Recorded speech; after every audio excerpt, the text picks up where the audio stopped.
Hello, everybody, and welcome back to another episode of the Impact Farming Show. Today, we have the amazing Damian Mason joining us. How are you? Thanks. I'm doing great. I'm happy to be on here. Good. I'm so happy to have you on the show as well. I'll give an introduction in a second, but I followed you on social media. I subscribed to your channel. You were in Winnipeg just a few weeks back, so I did a nice trip in to go and watch you speak, and I love it. And I'm so happy you're joining me on the show, and we'll get into why right away. So for those of you guys that don't know Damian, he is a businessman, speaker, author, podcaster, host of Extreme Ag Farms, Cutting the Curve show, and the Business of Agriculture show. So an official welcome, Damian. I'm so happy to have you here. Glad to be here. But you know what? When I got done, I walked off stage in Winnipeg for the Oat Growers Association. I said, "Well, thanks for coming, Tracy, and good to meet you." And then you just stood there and you looked at me and you said, I like your style, but you're almost abrasive." And I said, "Oh, so all right." Did I word it that way? Geez, I need to work on my abrasive manner if I worded it that way. Trust me, I came up 30 years ago doing political comedy. I've been called much worse, so no, it's all fine. But you know what? It it is indicative of what you said before you hit record for this episode. You said, "I like the fact that you put out a lot of truth that sometimes we don't do in agriculture." And that's what's, I wrote a book called Brutal Truth once, and it's just a bunch of really straight talk. And it's the thing is, truth isn't nice. Truth is just truth. And all this bullshit, Oprah Winfrey created her thing and all of her minion followers about, you must know your truth. There's no your truth. There is just truth. Okay.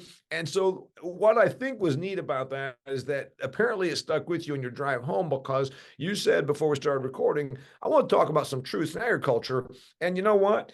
I don't set out to be abrasive, but we got to get past this whole thing of, oh, we're the salt of the earth, we're the greatest, everybody should thank us, you'd all be dead if it wasn't for us. That's neat. I'm an ag guy, I'm a farm guy, but please get past the Ronald McDonald, get past the old McDonald farm, get past this whole thing about how amazing we all are and patting ourselves on the back, because we do too much of that. And while I'm certainly a proponent of all things modern agriculture in North America, let's also admit some real truths here about some things. And that's where I think that you were struck by that. So I just took your whole opening here.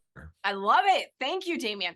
That's exactly why I wanted you on the show. For quite some time, I've been doing business content, amazing guests, but I see a bit of a narrative, a momentum, a tidal wave coming into the egg industry of threats and different things happening. So I like people that can come on, see things different, and not be scared to talk about it. And I don't think enough people are. Would it be safe to say that another title to add to your list would be contrarian? Do you consider yourself contrarian? Is that a right word?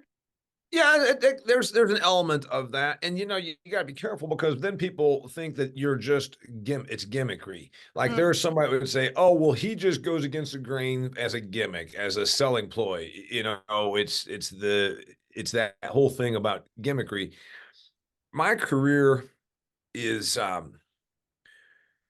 I've been 30 years. I quit my job in 1994 and became a political comedian, and then morphed into being the ag guy that's funny, and then started being the ag guy. I've read like George Carlin. I read his book, and, he's brilliant.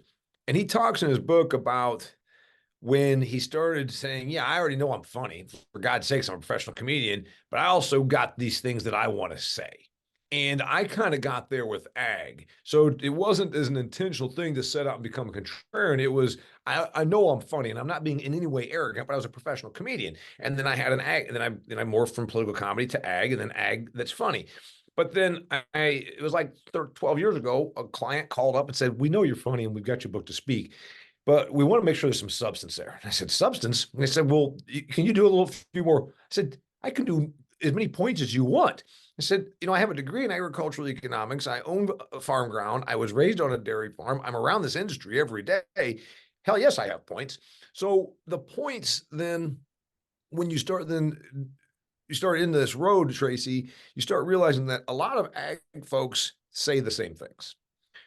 We love preaching to the choir and being preached to as the choir as much or more than any industry. And so it's really almost, when you then view it that way, it's not necessarily contrarian. It's just a different, it's just a different perspective. Okay.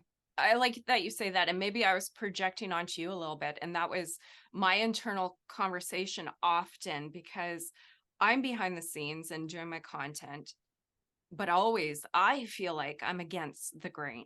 I'm like, Mm. Tracy, why are you such a contrarian? And I said, you know what? I think there's a lot of people in ag with the same thoughts and concerns. Problem is that these hard truths, different views don't get chatted about because they're uncomfortable, right? Just like you said. So maybe I projected onto you, but I was having that internal conversation. Tracy, you're a contrarian. And I said, people need to hear this stuff. Let's bring on those guests. So Yeah, so a few things on that. Like I said, it's not like sometimes we treat those in ag as though they're like little children that we're supposed to not, give them the hard information. And you're like, okay, what's the hard information? Well, I just go through several just, from this week's headline. We're completely outnumbered. Legislatively, we usually struggle because we're outnumbered, but also we always fight poorly. I've been saying this, Tracy, for more than a decade to my ag people, and it's not just us. And you'd say, oh, farmers. No, I'm not talking about the entire industry. Monsanto, now Bayer, they don't fight well. They did $11.5 billion settlement over three. They lost three court cases, three on the grounds of the lack of safety for glyphosate causing cancer. They went into that courtroom, and this is a combination of agriculture, corporate not understanding stuff, and then I'm thinking maybe the German mentality. They went into that courtroom and argued about the science, the science, the science. A courtroom in San Francisco with people that have been indoctrinated for the last 30 years to hate Monsanto. Where do marches against Monsanto happen? In places like San Francisco.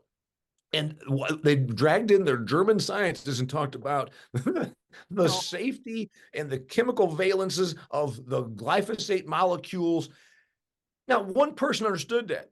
So when you think about it, hard truths, I'm just telling you, ag, pull your head out of your ass and learn how to fight. Nobody in a San Francisco courtroom understands herbicides or science or agriculture. You want to win a court case? Make it about the people, make it emotional, make it defensible. feelings. And that's just one example that I can give you where we talk about our industry, things that are pervasive. The other one that a lot of people don't admit, and you saw it in my speech, we've been told and we keep telling others that we're all going to starve, we're all going to starve, starvation is imminent. And the data that I pointed out on stage when you saw me for the Oat Growers Association is very much the inverse of that. And so there's a mindset shift that we need to go through, and mindset shifts, changing how you think. It ain't like going and changing shirts, right? So that's where there's going to be some tug for us in ag moving forward. I agree. Okay, so I want to kind of hop around a little bit in your presentation, and we're not going to go through all of them, but you spoke about the Asians impacting agriculture, and you reviewed innovation, population, automation, regulation, consolidation, confrontation, deglobalization. And there was quite a few points in there. I can't remember which one it was. Even at the beginning, I'm like, ooh, I don't like what he's saying. Can't remember which one it was, but it was very much in the face. Talk to me about some of the things that are threats to farmers in those areas that farmers might not see coming. And some of the ones that stood out to me was innovation, the autonomous ag and smaller machines, population, regulation, and deglobalization. So I'll give you that spot to say, hey, farmers, here's some threats for your industry.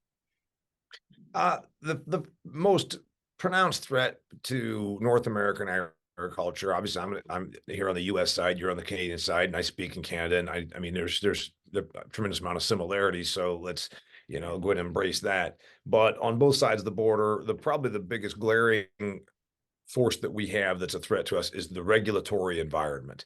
And it's mostly coming from environmentalism. I just saw this over the weekend, was scrolling through, looking at stuff, and the Washington Post might be, it's unfortunate. It's one of the four big papers in the United States of America, if people still read the paper, and then they have an online presence.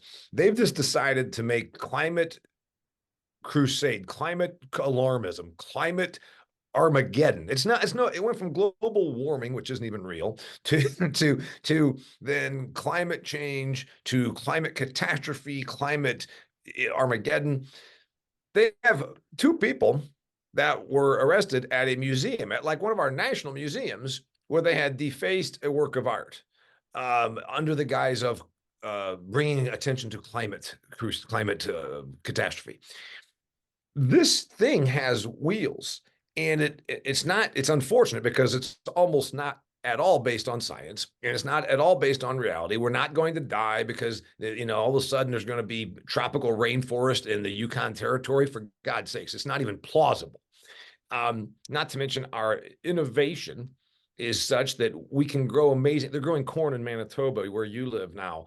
That didn't happen 60 years ago to any degree, right? So you say, oh, well, it's because we got warmer. Well, it's also because these companies got real damn good at making corn that can withstand being planted into soils that are 46 degrees Fahrenheit and hang around until it finally gets warm, and then it still produces 200 bushel corn. So the climate thing has wheels, not because of the legitimacy in its foundational science. It has wheels because we have this zealot-like following, and the media, as soon as we decided that we couldn't play COVID fear anymore, it switched right back to climate alarmism. And so what you've got there is that the alarmism, which sells media, clicks, and then it gets people tuned in. It's a new religion. Environmentalism is a new religion. You heard me say that on stage. About 5% of countrymen in your country used to say they're not religious. Now, a lot of people, the more advanced a society becomes, the further they move away from traditional religion. They adopt new religions like climate scare. So what happens, though, is then this becomes a real opportunity once the narrative is going, and once the media and once we have the followers, and then once, if you're a climate activist, you feel like you go to church by going to some protest. You feel like you've just gone and gotten absolved of your sins if you go and deface a work of art at a museum under the name of climate crisis. So this is like going to confession and meeting the Pope for these people. And then what happens is the political forces get money from these cause groups because it's a business. And then we say, oh God, we've got to do this. So right now, that's what we're talking about, reducing nitrogen applications in Canada. Okay. We could probably use less nitrogen. There is absolutely no question. On my work that I do with Extreme Ag, Tracy, I talk to agronomists all the time, and the plant only ends up using about 35% of applied nitrogen, which means 2/3 of what we're putting out there doesn't get used. Do we overuse nitrogen? Yes. Have we been less than judicious with synthetic fertilizers? Historically, yeah, we have. It ends up in the Hudson Bay, and it ends up in the Red River, and it ends up in a place where it shouldn't be. But do we need a regulatory environment that restricts our ability to adopt innovative technologies and utilize the tools that we have? No. And that's where the Canada thing is unfortunately unfolding like it did in Holland, where farms were essentially forcibly liquidated by government decree over this environmental. So the environmental thing will be our biggest threat in modern production agriculture. I agree. Two things. One, when you spoke about climate change and the environment being the new religion, I said, hallelujah. When this first started happening, I'm like, what is going on? I remember watching an activist screaming, like with a mental breakdown about trees and the climate. I'm like, okay, let's think about this logically. I'll leave one thought over here and not say it.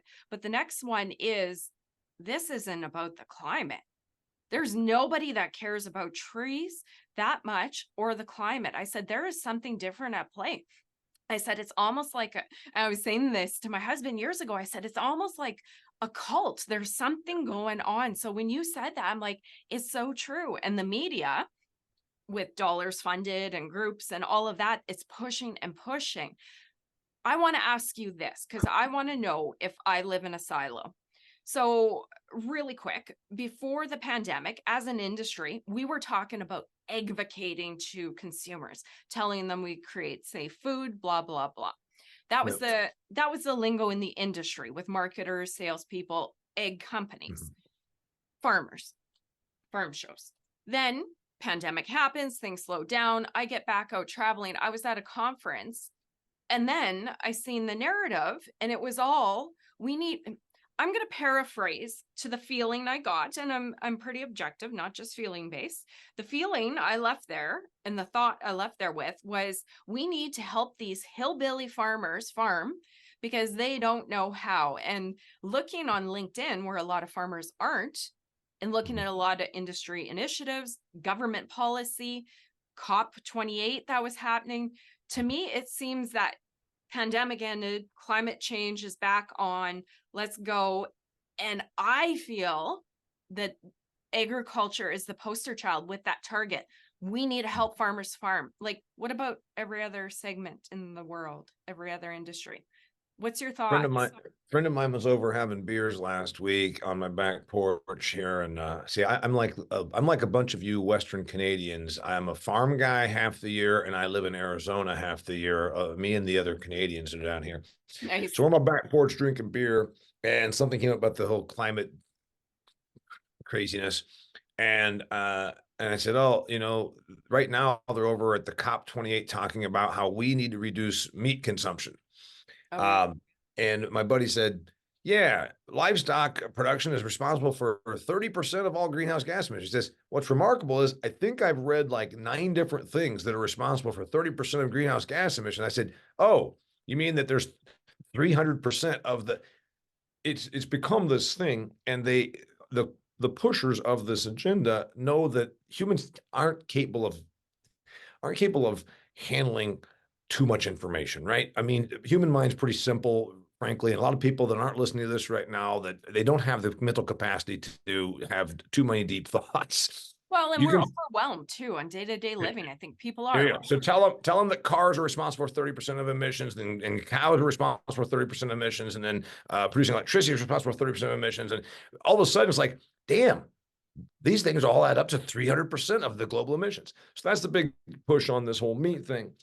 To your prior point about this thing and the religion, it is religious. And if you doubt the devotion of these wackos, because they're deranged, I mean, they are. 50 years ago, I was a little boy. If you saw some guy carrying a cross around telling you that the end was near, I mean, that was a thing we made jokes about. There's cartoons about it. The guy that's a religious zealot, but he's not really just religious. Yeah. He's deranged. He's got mental health problems, and he's dragging around a cross out in the public square telling you that the world's going to end tomorrow. That's the climate crusaders today. They are the cross dragging world is ending tomorrow people. The problem is the guy that carried the cross around wasn't used then by political forces to create legislation.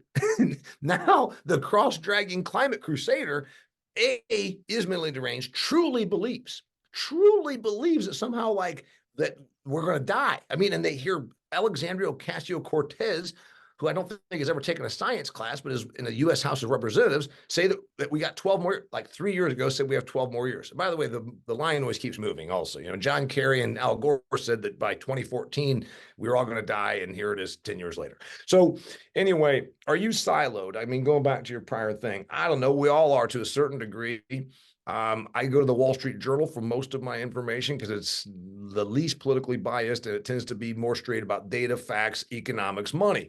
But I also need to, when I'm walking through an airport, stop in a newsstand and glance at some headlines. And I need to see Mother Earth News or some of these kinds of things and see what other fringe groups, what people. It is important for us to do that. We in ag tend to be exceedingly siloed. And I mean, where like you only ever talk to people in your industry.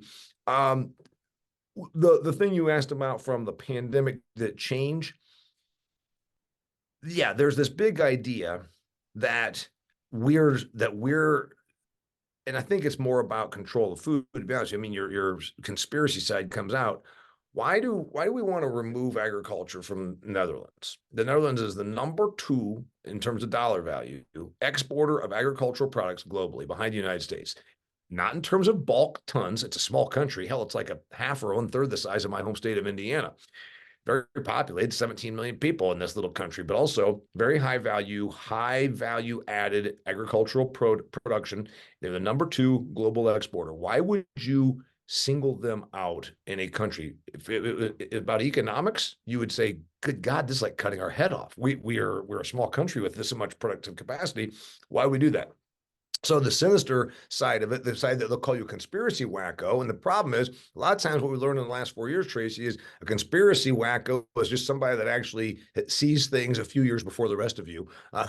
But why would we be doing that? Well, that's where the concern is that I think that it's about power. I think it's about, being able to control. And then there's usually, and this is where I'm hoping that your listeners stay with me on this.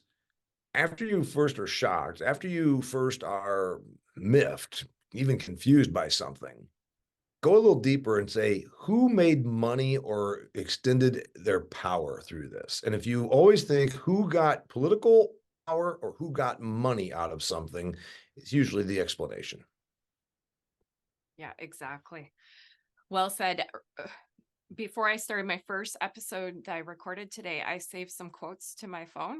Henry Kissinger, he who controls the food controls the population. I'm going to put that one up and see what the response is. But it's interesting. And, it's not conspiracy. It's all happening. Sometimes Yeah. it's not getting covered.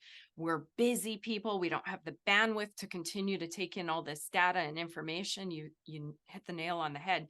So, okay, I was curious if I was siloed or maybe just being a little bit concerned too fast, but there are some trends that concern me, and especially regulation. That's a big one. It really is. I heard a farmer say something about the effect of, if we're not careful, we're going to need a license to farm. And I don't Yeah. even like repeating those words because I just don't want to put that thought out there, but So look at California as, you could use as your example, the most agriculturally productive of the 50 states. And so the person listening to this in Manitoba might know this or might be like, what? What's he talking about?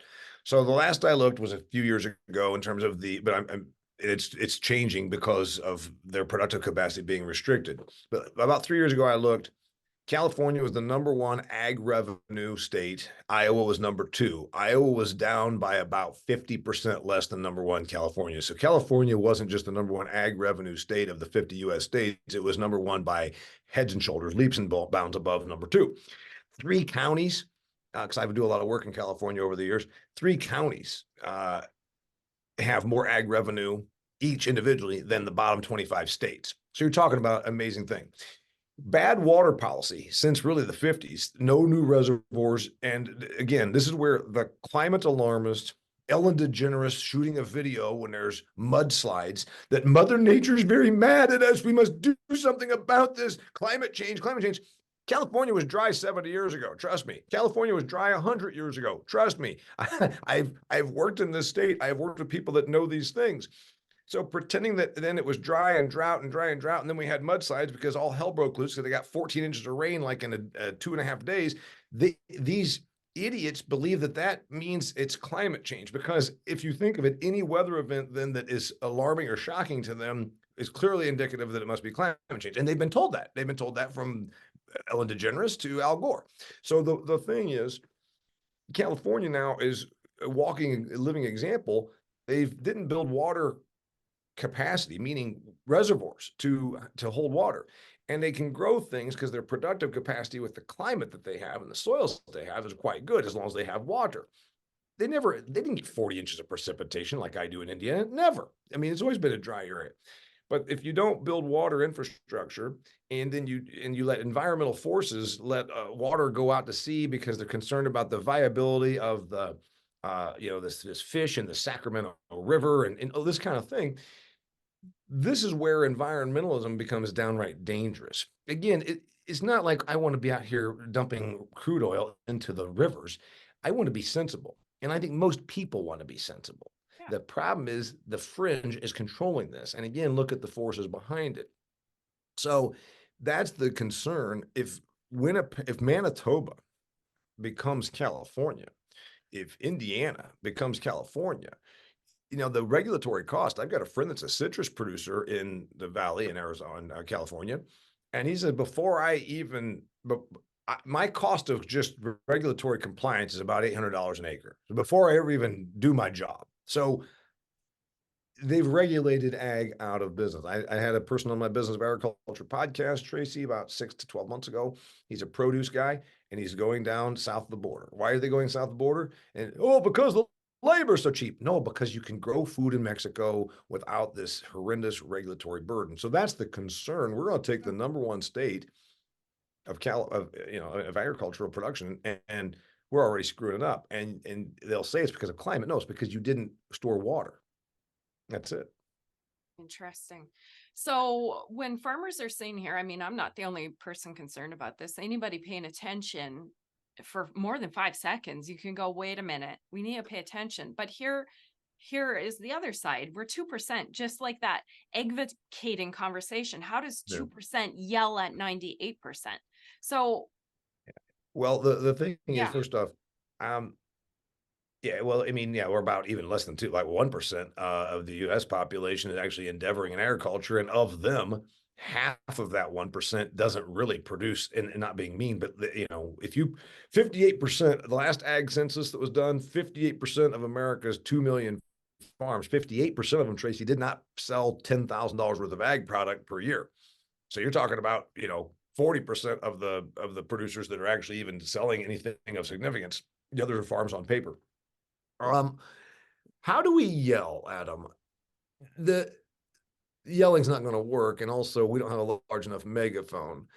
There's a few things that I am positive about. Okay, good.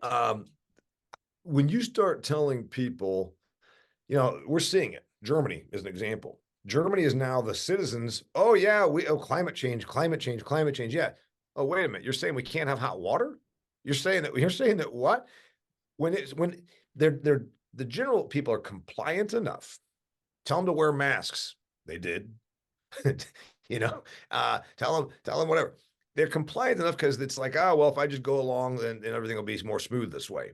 But eventually they start to realize, oh, wait a minute, what now? And so that's where this environmental thing, environmentalism is having the impact, and political forces are having the impact of creating some food problems, some food availability problems. And that's where, how many years of our history, both Canada and the United States, food as a percentage of your income has gone down in price, right? In real dollars. And except for the last two. In the last two, you can say, well, it's because of a lot of things. It's because governments overblew money. It's because we created distortions in the marketplace. We shut things down. Well, what if that doesn't go away? What if this food inflation remains where it is? That's where you're going to see some push. And you almost kind of hope that it happens if you're an ag. I know that goes against our way of being, Tracy, but if you let it, if it does get this way, these consumers that never saw a bare shelf in their life, not like Venezuela, 3 years ago, the government said, oh, we're going to shut down. You can't go anywhere for a few weeks. It was almost like fights at the grocery store and bare shelves. That consumer, I don't think, has forgotten that and is probably pretty damn scared. And that's probably actually a good thing, because when you then say, hey, this food inflation isn't the fault of the grocery store, it's because of some of these forces that have continued to make food availability, or, restricting the resources or whatever. That's where the masses rise, maybe. Interesting. Okay. That has By the way, that's the other thing. You said 2%. I've often told my ag people, Tracy, we don't have enough megaphone. Yeah. But let the customer fight for us. Okay, let me give you an example. And I had to take this out of my presentation years ago. I made this point, and some more liberal leaning woman in the crowd tried to get me banned from ever doing speaking engagements again, and sent this email because I said the NRA, National Rifle Association. Everybody in the world knows that Americans are all about guns, right? That's what you've been told. Okay, the National Rifle Association is only a few million members. There's only a few million out of a country with 340 million people in the United States. About 1%, like 3 to 4 million, are members. Wow. So compare that to agriculture. You know what they're very good at? They stay on message and they know how to fight. And so when you talk about communicating, some farm wife in Nebraska putting up pictures of her cute kids and you know, pictures of old you know, silos and all this kind of stuff, that doesn't get it done. That's nostalgia. Oh, it's cute, it's feel good. Oh, and then our customers all say, I just wish there could be a bunch more small little family farms. Oh, I don't like these factory farms. Oh, that industrial agriculture. Like, if it wasn't for modern farms, if it wasn't for industrial agriculture, you would have barren shelves at the grocery store. So we put out the wrong imagery. Yes. What does the NRA do? They appeal to emotion. You know what? You're an American. You're the country that was invented because you stood up to the most powerful nation on the planet, the King of England, and kicked him out. That is appeal to emotion and patriotism. They appeal to emotion. What do they say? You're not Tracy. Your husband's gone a lot. You live out in the hinterlands of rural Manitoba. Wouldn't it be nice when that meth head tries to kick in your door if you could defend your family? They appeal to emotion. They appeal to self-interest. They appeal to emotion. And the point is, it's not just the 3 million NRA people that actually then support gun ownership in the United States. It's a bunch more people because they've appealed to patriotism and emotion and self-interest and also your own safety. Now, why did I tell you all that? Interesting. It's not because I want you to become a member of the NRA or go and buy a bunch of guns. It's because I can talk about messaging. What if agriculture would take a lesson from the NRA and go right to that and say, you know what, Tracy, when you were a little girl, your mother and father were able to get you all prettied up for Canadian Thanksgiving and you stepped into your grandma's house. Remember how you went up and you hugged grandma and that smell that was in the air, that food that was being, imagine that there are people so deranged that they believe that somehow the weather is changing because of your diet and they want to take your Thanksgiving away from you. Now that's pretty damn powerful, isn't it? I didn't go into the courtroom and argue about the chemical valence structure of glyphosate. I made it personal and emotional. You know, you've got children. Don't you think that your children that are now being taught all kinds of crazy stuff in school, allegedly there's kids going in the bathroom and litter boxes here in the United States, don't you think it's time to say enough's enough? Because they also now want to control what you're allowed to feed your kids. Oh, see, when you make it personal and emotional, you don't have to be the only person on this whole communication thing. That's where advocacy gets it wrong. They run around and tell everybody, which by the way is not a word. There's no such word as advocacy. It makes it sound stupid. They run around telling everybody how here's why we grow food. We're amazing. Thank us. Thank a farmer. Thank a farmer. It's like, no, you want to be an advocate? Why don't you go and tell the consumer that there are forces that want to control their diet and you really think that things should be left alone just as they are right now. Let those people in Western Canada grow everything from lentils to canola and give you the bounty at the grocery store that you have and your children will have also. Ooh, that was powerful. I love it. I think, Well, go ahead. it's indicative of we get it wrong. we get it wrong. Yeah, I agree with that. That's Um, powerful. we tell them how cheap their food is, and now that message would matter because we're approaching our third year of pretty massive food inflation, but generally that message hasn't mattered that much to a Canadian consumer or an American consumer because generally we're pretty well fed. And then those at the bottom end of the strata, and I'm in no way being disrespectful. I was raised around plenty of poor kids that got, you know, free lunches at school and all that. The people in the bottom 20% don't really have much of a political voice anyhow. So if we're really talking about going down the, you know, cheap food, that's usually not something that's moved the needle. But food choice or food control, food fear. I wrote a book called I wrote a book called Food Fear. Anyway, that moves the needle more, Tracy. And you know, the science, like I said, you can't.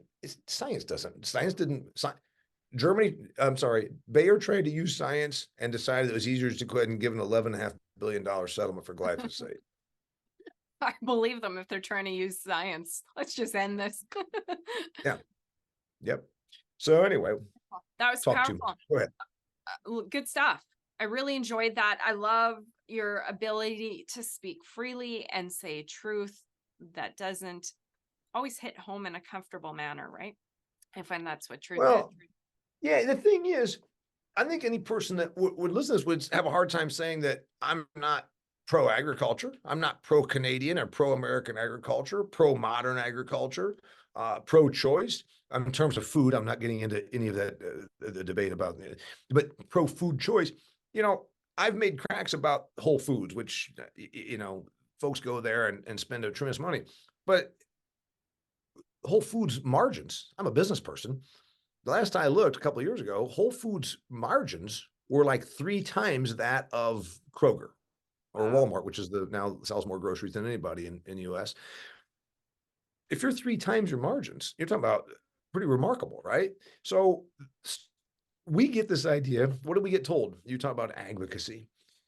You got to tell your stories. You got to tell your story. Tell your story. And I countered that and said, what if the consumer doesn't give 2 hoots in hell about your story? What if they don't care about why you put, insecticide on your plants because they just think you're killing them? What you really think about is your story only matters to the consumer if it's personal to them. I met Tracy. She's this ag person, and she has this flock of sheep out in Manitoba. And you know what? They do everything the way I want my food to be raised. That's why I go there and buy my lamb, rhubarb, whatever. Your store only matters if it has a personal approach, a personal benefit to the person involved. Because remember, consumers care about themselves. We're not different. We care about ourselves. So that's where, if you say, all right, what did this whole advocating for agriculture get wrong? They made it all about telling stories that didn't resonate to, nobody cares about you as much as you. So make sure that the ag component, and nothing moves the consumer like fear. Like I said, when they went to the store and saw empty shelves, there's some fear. And when if they understand that there are activists that want to take away your right to buy something, to consume something, to have something, that's where the movement will happen. But yeah, as far as being honest about these things, I think we're getting better. Again, maybe I'm siloed also. I think our customers are not nearly as against ag as those that are pushing through political agendas. I mean, I don't know that the people in Toronto that eat really want there to be more regulation on Alberta farmers. I believe that political forces do, but I don't know that our consumer does. Do I think that the consumer needs educated? That's one that we did a lot of in ag, Tracy. I'd say the consumer cares about themselves. And if education means you tell them why we do what we do, I don't think that matters to them. If the consumer wants to have wants to feel good about their food choice, that's one where we can really win some stuff. I've wondered the same thing and had those thoughts because I shift between groups, right? I'm a farmer. Then I go to my city family and friends. Like, they don't give a 2 hoots about what we're doing. Are we just making up conversations to talk in our industry? And then I go to the industry events, and then I go to the farmer groups, and I'm like, none of this makes sense.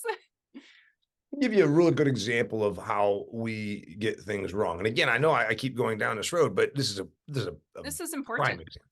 Yeah. It was about 3 years ago. It might have been before the whole scam pandemic thing, whatever. So call it 4 years ago. Burger King, number 2 burger seller in the US behind McDonald's, right?